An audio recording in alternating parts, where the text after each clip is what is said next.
I done moved to Houston at this time in July 3rd. Only moved with $500 in my pocket. I stayed at the hotel until I couldn't stay no more. So I stayed at the hotel for 3 days.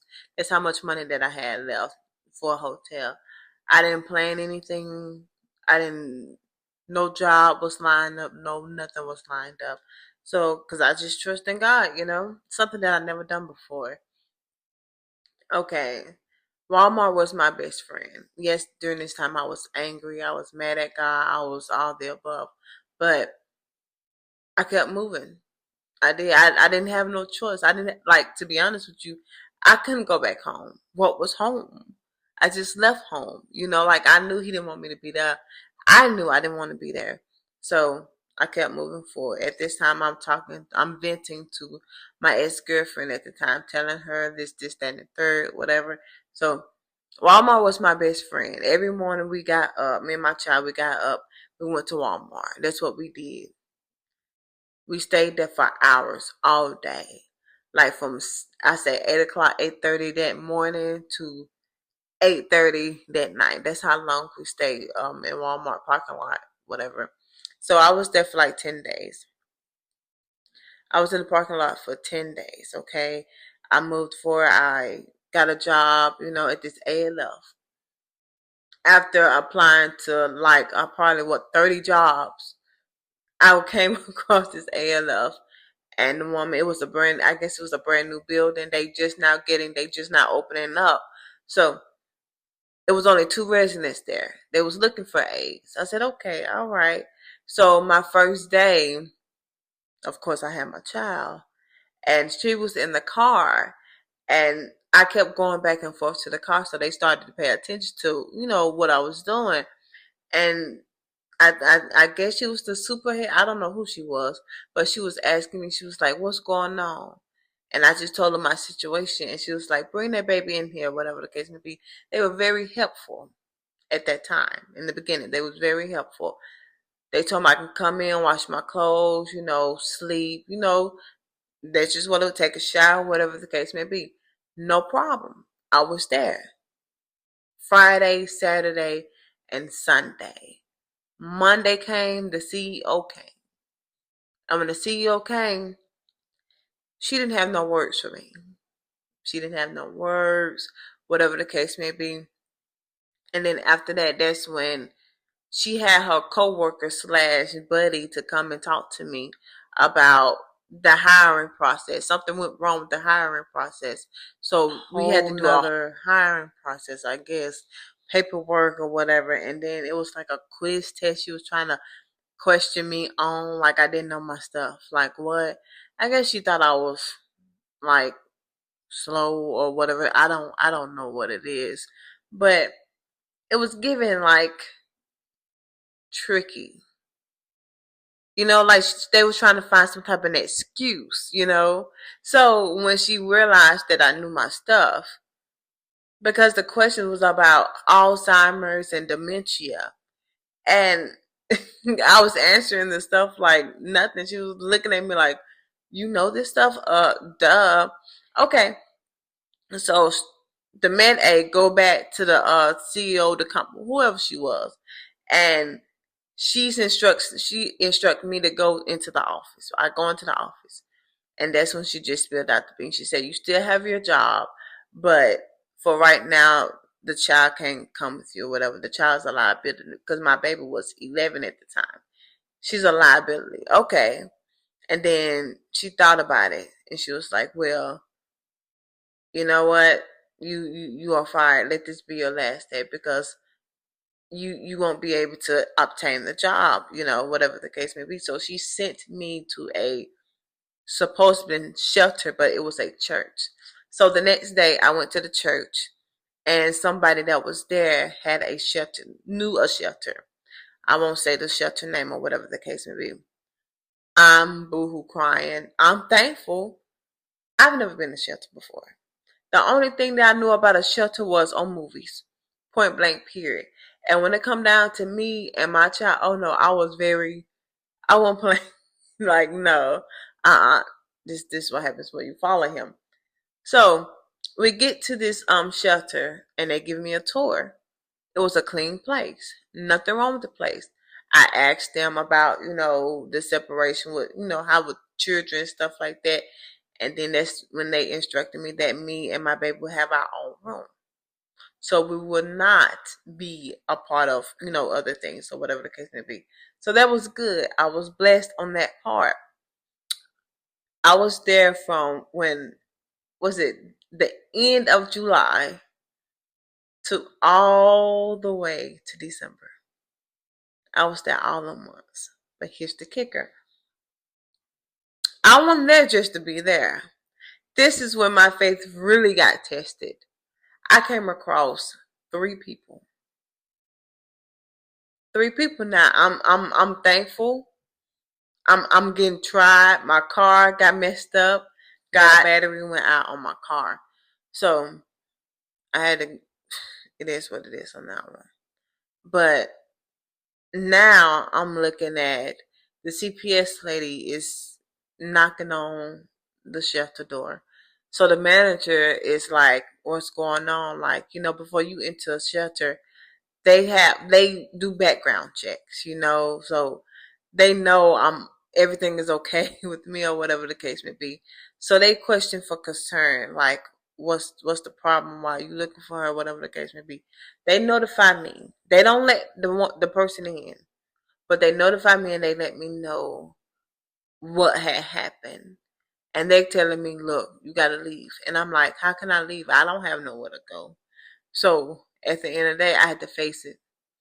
I had to face that lady. So the lady came to me and said that somebody made a phone call about me and my baby was sleeping in the car, which we were. We was at a park. My baby was sleeping in the car. I wasn't. I was up. Excuse me. So we followed through. I just followed through. She was like, look, ma'am, we're not trying to take her. We're just trying to make sure that she's safe and she's okay. So I had to give them the rundown and let them know what was going on, who did what was when, what, all that type of stuff. Okay, and they helped me out. They did. They helped me out and stuff like that. Pushing forward after this, my car malfunctions. After my car malfunctions, I get a job. This is when I meet the number one, the first person. This person was a female with 4 kids. Okay, she helped me out when, like, she just gravitated towards me. So I'm thinking, like, this is one of my friends, whatever the case may be. I'm thinking this is one of my friends because I remember I was praying. I prayed and I said, God, give me a friend that have kids. Okay, I'm like, okay, we getting it together. We having some type of common ground, whatever the case may be, until our spirituality was different. You know what I'm saying? Like she played with tarot cards and the all that type of stuff or whatever the case may be. And I love Jesus. You know what I'm saying? So I didn't think that it would bring separation. Like we was going back and forth. She was helping me, but she had questions. But the question that she like asked, I was giving her answers, but she wasn't trying to hear that. Like she just wanted to argue. And then that's what I told her. I said, "You're not trying to get the truth. You just want to go back and forth with me." And that was the last time I said anything to that woman about anything about God. And I really did. I really felt like God was, calling her, like by me being on this what is this journey, like it's always a setup. Like God always wants you to talk to people. You know what I'm saying? He wants you to that's the point. He wants you to spread the gospel, whatever the case may be. And it's certain things, it's certain people God wants to hear the message. They could be praying, they could be whatever the case may be, going through something. Like that's just what it is when you are being used as a vessel. I've I'm used to it now. Almost. I'm almost used to it. So she helped me. She was a beautiful, very beautiful girl. Very beautiful woman with 4 kids. But she was on her own little journey. Could we been friends? No, we couldn't. No, we couldn't. But I thank her. I paid her. And let that be for what it is. That's my first encounter with the person. The second time I encountered another person was a male. He was a male. So I know I'm shifting through spirit because I'm feeling it. I'm feeling like I'm ready to go. Like, Lord, I've been here long enough. Like, it is what it is. All right. At this point in time, I get my car back, whatever. I get the battery for my car. By the way, the job that I get, I had it for like 14 days, and I quit. They was being very disrespectful to me, and the woman wanted me to. She wasn't so highly about my situation. She wasn't trying to help, so she thought that I owe her time, which I didn't, because the shelter had a time going in and a time going out. I have a child that goes to school, so that's not going to work with me being at a job for 12 hours. No, it's not going to get it. So I quit. Um, moving forward, I get my car back and everything, and I'm doing my thing. I'm trying to get a job again, find a place again, whatever. I'm coming across things, but God is like, no, no, no, no. So I come across this guy. Be mindful during these times that I I submit myself to the Lord. I get baptized again. Me and my baby get baptized. Get baptized at the same time with me and my child. Okay, same day, same time. Okay, everything's going good. My car up and running. Like, I'm still trying to find me another job. I'm still trying to find me a place to stay and stuff like that. Okay, and I come across him. So I'm thinking, when I asked the Lord, I said, Lord, I'm still here because I feel like I'm ready to go. And he's like, to meet someone. To meet who? I don't talk to nobody. I'm not trying to talk to nobody at all. Do you understand? Like, no. So I come across him. He has a form of godliness. So I guess we introduced ourselves. We was in the library, public library. Oh, by the way, the public library was my best friend too. Um, when you ain't got nowhere to go, when places come in handy. Okay. Okay. So we talk. We had a good little nice conversation or whatever the case may be. So he opens up his mouth and says, let's exchange numbers. I say no. I'm not gonna use your number. And he looked at me. I said, I'm for real.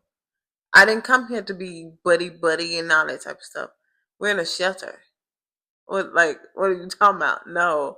Everybody got their own walk of life. And this, I'm not trying to, no. So we end up exchanging numbers anyway. All right. So we started talking, whatever. So he introduced me to this church because I was going to the Ark, but the Ark was very friendly. I was done. So he introduced me to this church. It's a black church, one of them old school black church when the pastor yelled, that one of those churches. So I'm like, okay, go to church. He was very well dressed. I don't know. He was very well dressed. Okay. So we vibing, whatever the case may be. And we going out, we spending time together, we getting to know one another. Like, it was very cool. Very cool. Until your girl started to feel some type of way. So I'm praying. I'm like, God, who is this man? Because if you know, a woman and a man, they come together. They Things get the rolling up in a woman. Like, and that's it. Because I really did think that, because it was very spiritual. Like, my soul is calling out to this guy. And I can just feel it. Like, what? Like, going on? So I'm praying to the Lord. Who is this guy? Take it away.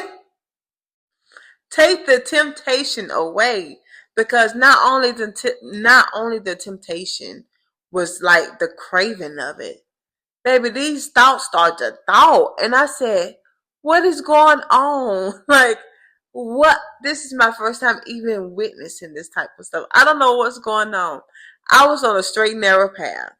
I wasn't thinking about nothing. I was reading my Bible. I'm doing all the journaling in the world. Like, I am doing everything that I put my mind to. It is happening. God is doing His thing. And then this man comes. Who is this guy? Who is this man? And let me be mindful. This man was 50 years old. 53, 55, something like that. He's 50. I'm 33. No, 34 at the time. I'm 34.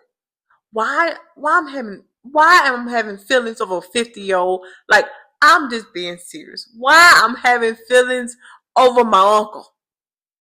Over my uncle. So at the end, like, it is what it is, you know? So I'm going ballistic. I'm talking to my ex at the time. And I'm like, God, who is this guy? Who is this guy? And I get a vision. I'm like, I ain't gonna say that, but like, that's a raven when she, like, into the future. That's how it was. I had a vision, and I like, this is my husband.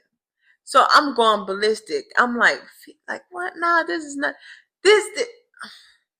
It was bad. It was real bad. I'm confining my ex at this time, and she's like, no. And I'm like, it's a vision. I had a vision. Like, this is new. Y'all gonna kill me. This is new. This is very new. I'm boohoo crying. And I'm like, God, what is this? I'm not getting no response. Like, you was just talking. You was just talk. And I don't hear nothing. I didn't hear from God for like a very long time. I'm really like, I'm being honest. So my ex says, she talks to him. She said, somebody will have to let you know. A pastor will have to tell you something. And I behold, but this happened what, 4 weeks? I want to say 4 to 5 weeks later. She says, that's when I go to this church, and this pastor, this guy comes to me, and he comes directly to me, and he says, God is not gonna tempt you, or He's not gonna give you more than what you can bear. He's not gonna tempt you beyond what you can bear. At that time, I didn't understand what he meant, but when he said God and tempt, I said, oh, this is my first time understanding what temptation is. Because the whole entire time when I was in Mississippi, I, I didn't, I wasn't around anybody. I wasn't around, like, I knew not to do it. You know what I'm saying? Like, I didn't want nobody from them. Let's be real. But I'm like, oh, I'm getting tempted. And it's like, after that, it was like a big separation. And then it's like God revealed to me, like, that's not, like, he had a form of godliness, but he wasn't his. Like, God showed me, like, in the spirit, like, he showed me what was going on with him. And then I told him what was going on. Yeah, he had somebody did some voodoo, witchcraft on him, and I told him. And that's when he came out. He told me what was what. So at the end of that was that. But very good guy. You know, he was at this time, like, God used him to show me around, not thinking that I would need that. Like, God, he be right there. You don't be knowing where why things happen the way they happen. So at this time, I'm talking to him, but my car get repoed. I'm behind. I'm a month behind on my car payment because I had just got a job. Just you know. So I'm behind a month on my car payment. I pay the car note. I pay the car note. And I go this day, I was gonna go wash some clothes or whatever the case may be. I go, my mind was very like disoriented. I'm like, why I'm forgetting where I'm supposed to be going. Like I'm making wrong turns and all types of stuff. So I'm like, why I'm not like something's like my mind is not orchestrating right. Get it together. So I'm like, let me go get some coffee because I didn't have any coffee that morning. So I went and got me some coffee. I come out the store, my car is gone. My car is gone. I'm in the middle of Conroe, Texas, without no transportation. I don't know nobody to call on, no nothing.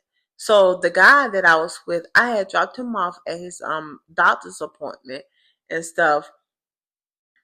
And I call him, I tell him, I don't have my car is gone. So he makes it back to me. I go to my job. Because my job was just like 6 minutes away, walking. And I go to my job or whatever, and I let them know what had happened, whatever, so I can keep my job. Okay, they they work with me or whatever the case may be. But this was hard because now I have to learn how to ride a bus.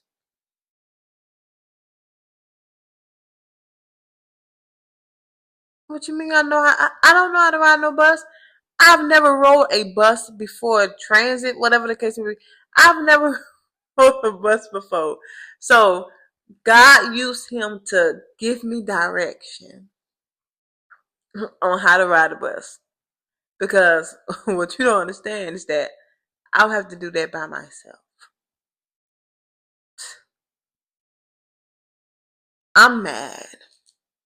I am like a wanderer. I am, and I'm a wanderer. I'm on foot wherever I go. I am on foot. Do you understand? I am on foot. I gotta go anywhere I gotta go. I have to walk there or take the bus. The only difference is that I had somebody with me. But I had to learn on my own. You know, and I was thankful for that. I really was. His time was up with me, so he left. He left. When my car got towed, they took money. I had money.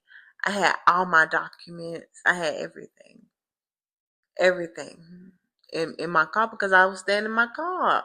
You know, I had just got paid. It was bad. It was real bad. It was bad. I think within a week, I got my belongings back. I did. And God was so grateful. Like, because He allowed that to happen because He knew me. He knew me. He knew. Yeah, He knew. God knows me. At that time, all my documents was in my car. My ID, my driver's license, everything, social security card, everything was in the car. Okay. But I'm working. The job working with me, I'm working. I have nothing. I'm coming in a job, just regular clothes on. Bare, like it is what it is. They was helping me with transportation, picking me up, but as far as like taking me home, they started, but it is what it is. I had some money for the bus or whatever, or I could have walked. I was gonna get there one another. Um, After this, 7 days. 7 days, I kept calling that repo, what it is, repo thing, whatever the case may be. I kept calling them, kept calling them, kept calling them.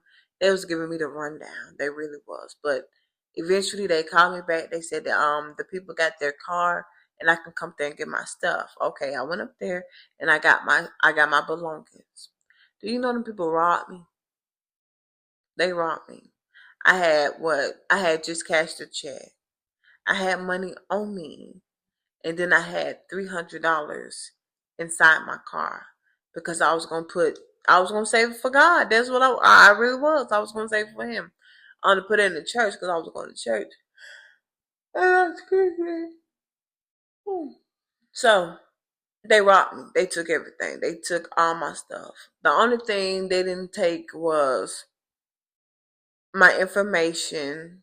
They didn't take my information and stuff like that. That's what I was looking forward to. And they didn't take my Bible. But everything else, like my clothes and stuff, they took majority of some of that stuff, and even including my child stuff. They even went into my dirty clothes. Like they was very like trifling. They really was really trifling. But I digress. I had 2 checks that I needed. I had from the job, so that was roughly what 3,000. I had $3,000. I was sitting on $3,000, and not knowing that $3,000 would get me a car and like entry level into my apartment. That's why he withheld it from me. Because if I would have cashed those checks, I would have been helping people. I'm just being honest. I would have. Because the people that I was with, they needed help. So he did what he did. But he turned around for my good. Okay? So, moving forward, it's December. Now it's December. The, the preacher man gone. The other lady gone. Now, at this time, um, there's another lady that was there with kids also. She was helping me take Hayden to school because my car got repoed and stuff like that. So the Lord comes to me one day. He's like, she's leaving. And I'm like, okay, all right. Do you not know that same day that he told me that she was leaving, she came to me out her mouth and told me that she's gonna go. You know, I'm like, and I'm sweating like, oh my gosh, like, how's this gonna happen? Whatever the case may be, how am I gonna get my baby to school? Blah blah blah. So when I tell you, he be moving. I got me a car. I think that next day. She said she was supposed to leave that day, but she said she was gonna leave that Friday, at the end of that week. So I'm like, okay, I got time. Not thinking that my checks, I would be able to get my checks. I got my checks, I cashed my check, and then God pointed to me what place to go at to get my car.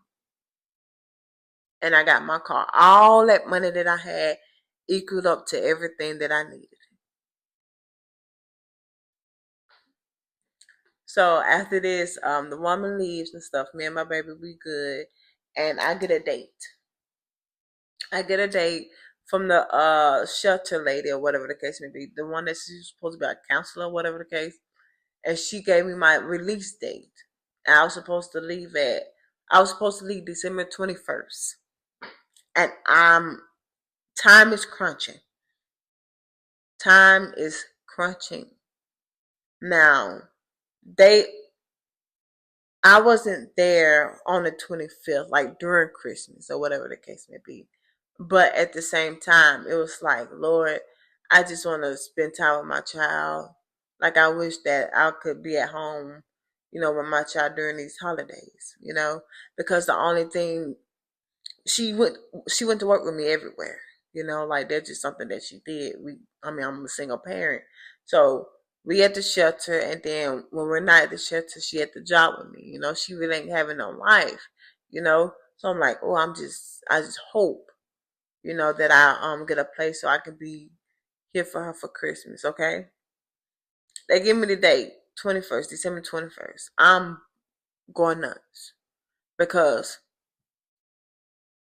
what place? I ain't got no place. I ain't got no place in mind. And this was before the place I'm at now. They was working with me, but they never gave me no confirmation. I had all these thoughts in my head. I was doubting, like all types of things. And the reason is because this is the only place that I had hope in. I didn't have a big variety of list. And what made me get this place is when I was at church, and I would just come, like, anytime I drive by or anything, I just write down an apartment or whatever the case may be. So with this particular apartment, I wrote it down, and I put it on a small piece of paper. So I want to say like 3 weeks later, I had a dream about me grabbing that piece of paper. So I just took that as a sign, like, okay, this is the place. That's it. I had a dream about it. I had a dream about me grabbing that little paper, because I wrote it down on a piece of paper, and then I folded it up and I stuck it somewhere. And then when I had that dream, I went and got that paper.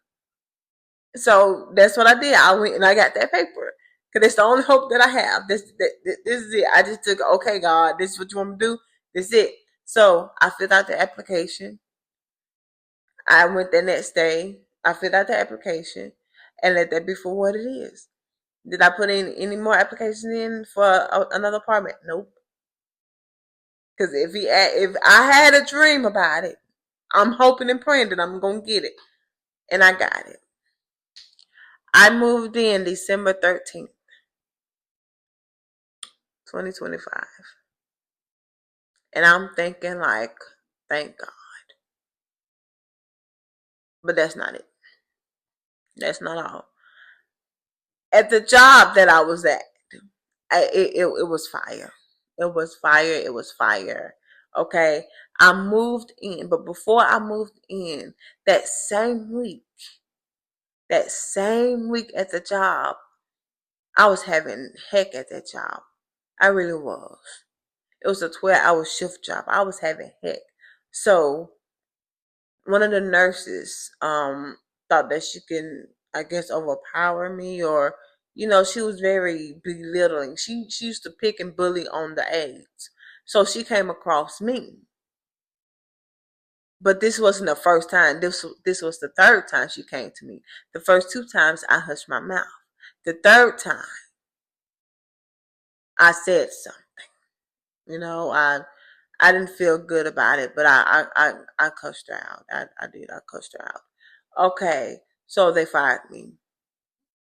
They fired me because they said I did it in front of a resident or whatever. I cussed out. They fired me because they said I did it in front of a resident, but in reality, I did it in front of a resident door. And then that's not even why they fired me. They fired me on the behalf of headphones. I guess they had to make it like they had to go through it. I guess guidelines, and they had to do it. They had to put something on me, So it was a whole setup. It was a whole setup. They set me up. They did. They didn't want me there. It's okay though. So I lost the job. I got fired. Okay, and I'm thinking like, that's it. That's all. I'm done with being a CNA. That's how I'm thinking now. That's how I'm thinking. Okay. Until it's time to pay bills. I'm like, Lord, I didn't have no, my energy was gone. I was done. I really was. I was just done. I really did want to quit because I'm just tired. I got real tired of that. Like being from job to job, place to place. Like I've been doing this since 2023. I've been moving since then. I'm just tired. I'm ready to throw in the towel. Okay, I got fired. Good. I'm done with being a CNA. So these bills came around. Lights, no, my light skin didn't get cut off. I'm late on my rent. My car got repoed again for the second time. And I'm like, oh my gosh, like, and everywhere I can find no job. None whatsoever. I can find no job. All right. So cell phones getting cut off, everything getting cut off. Like, I'm just done. The only thing that I had was food. That's it. Food. My baby had to get on the bus, like all types of stuff. So I keep hearing my child say, Mama, my friends, my friends, my friends. And she's like, Mama, talk to their mama, talk to their mama. I'm like, I'm not talking to nobody. I don't want nobody to know nothing. Okay, so my baby keep coming to me about this lady, and I'm like, who is this lady? Why we don't even know these people? And it dawned on me like, who? Okay, so I went down there. I went down to the apartment because she stayed in the same apartment complex or whatever, and she was okay. All right, I'm listening to the Lord, and I'm listening to the Lord. Okay, so the woman helped me out because as soon as my lights got cut off, I was there. I stayed with her for I think I stayed with her for like 4 weeks or whatever the case may be, and that was it. Like it wasn't up to part, but it is what it is. God be having to get on to me about stuff like that. Like when He sends help, you have to accept the fact that it's help. You know, me, God sending me help, and I feel like I gotta do everything and above and beyond for them people because they helping me. And God is like, would you want if you help out a homeless person, not saying whatever the case may be, but would you want that homeless person to stay with you? Like, would you open your home to a homeless person just because they come and ask, hey, could I stay with you? Just by you giving them $20 or something to eat. Receive help and let help be help. And I do that all the time. I do. And it's just the generosity out of my heart. You know what I'm saying? Like I'm not the type of person to just sit up here and receive help and let it be. No. If you scratch my back, I'm gonna scratch yours. But that's why I get hurt all the time. Because I be want to scratch the back, the neck, the head, like all type, like just being a whole, like, come on now, it don't take all that. I digress. It is what it is. But yeah, now it's March. I got back in my place. Them taxes came. I got me a job. It's like everything just went like the Lord. He be doing some stuff, and you don't be understanding why He do the things what He do, and why like it is what it is. But you don't know why He do the things that He does. You just gotta comply with it. And you cannot sit up here and complain about it either. Because at the end of the day, He know why He doing something. He know why He doing that. And it in my mind I'm thinking it's punishment or I did something. No, it's because you had to go through that to get to this point. Because if I never would have went through that, I would never be able to do this.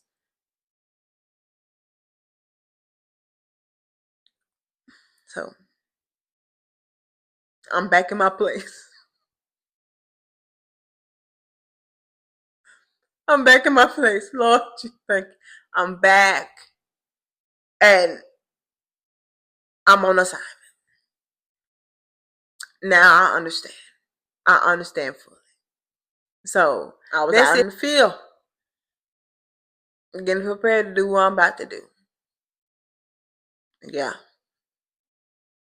Cause God knows what God be knowing. Like He knows what he is doing. You get what I'm saying? He knows these things, and you have to comply, and you cannot complain. And I understand that it's hard, and I understand that it's you don't know or whatever life that you used to live. You got to get that out your head. Point blank. Period.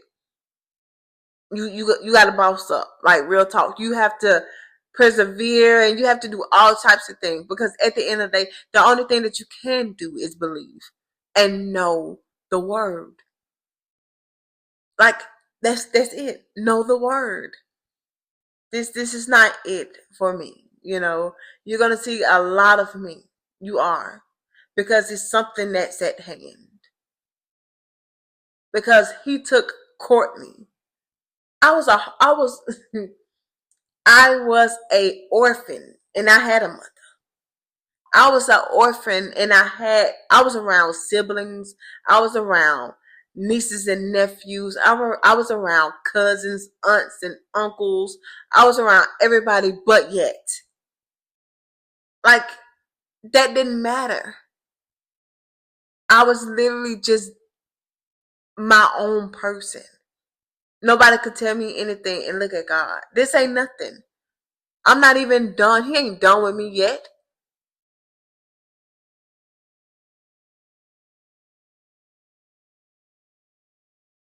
I want you to do the same thing.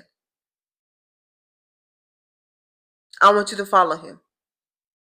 Whoever I'm called to talk to, whoever, I want you to follow him. That's your only answer.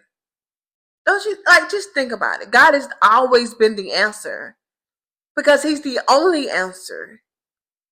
Think about when you thought about, oh, how you going to do something. You didn't have an answer and he came through because he's the answer to everything. My whole life been lied to. I've worked, worried, all types of stuff.